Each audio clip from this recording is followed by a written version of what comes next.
બધાને. કેમ છો? અને જેમ બને એમ આપણી આજુબાજુનું વાતાવરણ સ્વચ્છ રાખવું જોઈએ. સ્વચ્છતા હશે ત્યાં શું હશે? તો આપણે એ જાણવું હોવી જોઈએ પહેલા કે સૂકો કચરો કોને કહેવાય અને ભીનો કચરો કોને કહેવાય. શાકભાજીના છાલ છે એ આપણને સામાં નાખવા જોઈએ ભીના કચરાની અંદર.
Excellent, very good.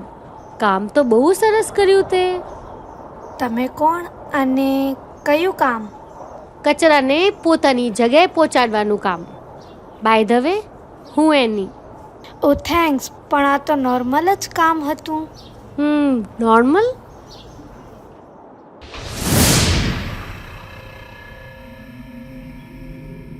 જો તે કરેલું નોર્મલ કામ બધા નહીં કરે તો આપનું ફ્યુચર કંઈક આવું હશે. કારણ કે પ્લાસ્ટિકનો નાશ તો થતું નથી, પરંતુ આ પ્લાસ્ટિક પર્યાવરણનો નાશ જરૂર કરે છે. સાથે માઇક્રોપ્લાસ્ટિક તમારા શરીરમાં જઈને કેન્સર અને અન્ય ઘાતક બીમારીને વેલકમ કરે છે.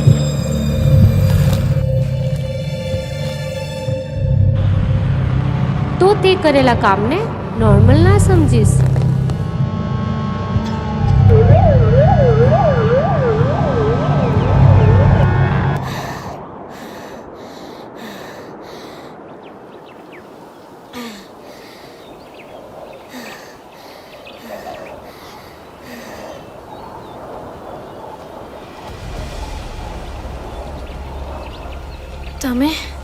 તમે કોણ છો? હું છું પ્રકૃતિ. અને હા, તારા નોર્મલ દેખાતા ખૂબ જ સરસ કામ માટે થેન્ક યુ.